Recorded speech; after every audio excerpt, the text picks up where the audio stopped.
Il y a trois trucs que je déteste dans les cryptos. Les influenceurs qui escroquent leur audience avec des shitcoins, les astrologues qui prétendent lire l'avenir dans les chandelles, et les bureaucrates qui ne comprennent rien à la blockchain mais se permettent quand même de l'ouvrir. Après Christine Lagarde et son légendaire « Le Bitcoin ne repose sur rien », la Banque Centrale Européenne a encore frappé. Cette fois, ce sont deux Allemands, Ulrich et Jürgen, qui prédisent la disparition de Bitcoin. Dans un billet de 800 mots intitulé « Le baroud d'honneur du Bitcoin », ils affirment que le Bitcoin est en route vers l'insignifiance. Comme vous n'avez jamais entendu parler de ces experts avec leurs pamphlets anti-Bitcoin, j'ai fait la même chose que pour les fondateurs de projets crypto. J'ai cherché leur CV. Ulrich Binzeil, directeur à l'infrastructure du marché et aux entreprises de paiement, travaille à la BCE depuis 23 ans. Avant ça, il était économiste pour la Banque Centrale Allemande. Donc le mec ne connaît pas le monde réel, c'est un pur bureaucrate. Alors je sais ce que vous allez me dire, un banquier central qui attaque Bitcoin, ça sent le conflit d'intérêts. Et vous avez raison. En plus de son job à la BCE, il fait partie d'un think tank pro-Union Européenne, le CEPR. Là où ça devient génial, c'est que ce think tank est présenté comme un organisme de charité neutre. Sauf que parmi ses mécènes, on trouve, roulement de tambour,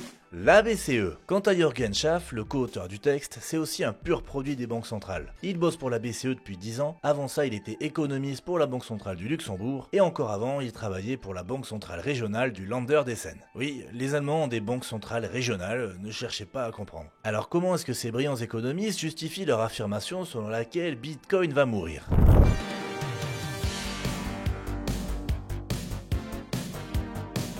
Ulrich et Jürgen nous expliquent que Bitcoin est rarement utilisé pour des transactions légales. Malheureusement, ils ne proposent aucune statistique pour étayer cette affirmation. Faut les comprendre, ce ne sont que des banquiers, donc ils doivent pas être très à l'aise avec les chiffres. Heureusement, la communauté Bitcoin fait le travail à leur place. Le blogueur Joel John, qui bosse pour la société d'investissement Ledger Prime, évalue la part de transactions illicites à 0,15% de tous les mouvements de Bitcoin, contre 5% des transactions en dollars. Donc non seulement Bitcoin est majoritairement utilisé pour des transactions légales, mais en plus le dollar est bien plus utilisé par les criminels. Pourtant, on peut accuser Joel John d'utiliser un homme de paille, parce qu'un détail lui a échappé. Quelques lignes après leur affirmation foireuse, Ulrich et Jürgen précisent qu'ils parlent des transactions légales dans le monde réel. Autrement dit, ils ne parlent pas des bitcoins que vous achetez sur Binance et que vous migrez sur votre hard wallet. Ils parlent des PlayStation 5 et des baguettes de pain que vous n'achetez pas en bitcoin. D'où le reproche que, je cite, la conception du bitcoin et ses lacunes techniques en font un moyen de paiement contestable. Les vraies transactions en bitcoin sont lourdes,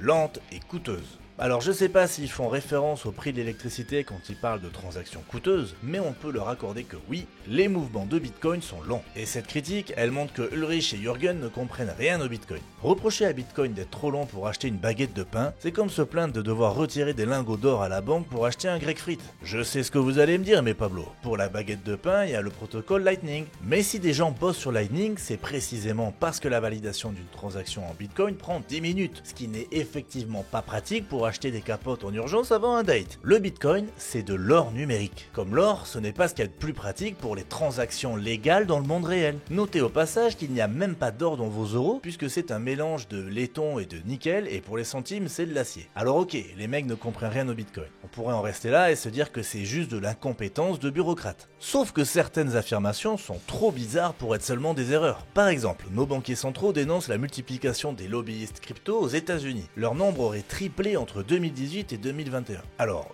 Ulrich et Jürgen ont parfaitement le droit d'être contre le lobbying. Mais s'ils désapprouvent le lobbying, il faut qu'ils changent d'employeur. Parce que la Commission et le Parlement européen comptabilisent 11 800 organisations de lobbying déclarées. D'après l'ONG Transparency International, il y a 26 500 lobbyistes présents de façon régulière à Bruxelles et environ 37 300 personnes impliquées dans les activités de lobbying dans la capitale belge. Bref, Ulrich et Jürgen ne sont pas seulement incompétents, ils sont malhonnêtes. En janvier 2022, ils avaient carrément qualifié le Bitcoin de prédateur numérique. Franchement, ça me dégoûte. J'ai envie de leur coller un procès pour incitation à la haine.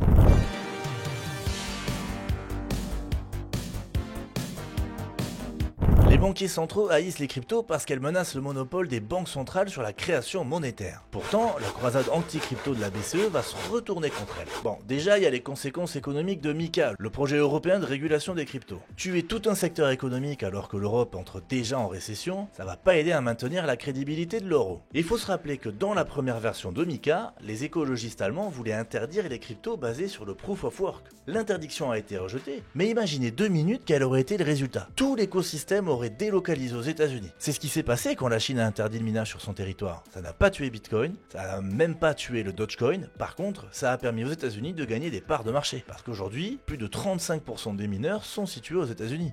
Une Union européenne sans crypto, c'est juste une Union européenne affaiblie économiquement, et donc un euro encore plus fragile qui continuera de dévisser par rapport au dollar. Et ça risque de se produire même avec la version actuelle de MiCA. Le texte n'interdit plus le proof of work, mais il reste tellement contraignant que le président de l'autorité bancaire européenne a peur de ne pas avoir assez de personnel qualifié pour appliquer le texte. Mais surtout, il y a un profond désaccord entre les pays membres et les instances dirigeantes de l'Union européenne. Au moment même où les écolos et l'extrême gauche allemande essayaient de bannir le proof of work, la Hongrie fixait la flat tax à 15% pour attirer les crypto-investisseurs. Forcément, ça va mal finir. Le meilleur exemple des divergences européennes, c'est l'Allemagne. Sven Giegold, le député écologiste qui portait l'interdiction du proof of work, est aujourd'hui secrétaire d'État au ministère de l'économie. Donc on pourrait se dire que l'Allemagne est anti-crypto. Sauf que pas du tout. Ça fait des années que l'Allemagne est un des pays les plus crypto-friendly au monde. En Europe, c'est le pays qui héberge le plus grand nombre de nœuds Bitcoin, loin devant la France qui héberge 3 fois moins de nœuds. Alors vous allez me dire que les nodes, ça n'a rien à voir avec la politique étatique, et vous avez raison. Mais l'Allemagne, c'est aussi le premier pays au monde à avoir adopté une stratégie blockchain officielle. En 2021, elle a même autorisé les investisseurs institutionnels à investir jusqu'à 20% de leur capital en actifs crypto. Bref, l'Allemagne est pionnière dans l'adoption institutionnelle. Et ça nous ramène à Ulrich et Jürgen. Les mecs sont allemands et visiblement ils sont furieux contre leur gouvernement. La réglementation actuelle des crypto-monnaies est en partie basée sur des idées fausses. La croyance qu'il faut privilégier l'innovation à tout prix persiste obstinément. L'approbation par les régulateurs a tenté le secteur financier conventionnel de faciliter l'accès des clients au Bitcoin. Cela concerne aussi bien les gestionnaires d'actifs et les fournisseurs de services de paiement que les assureurs et les banques. L'entrée des institutions financières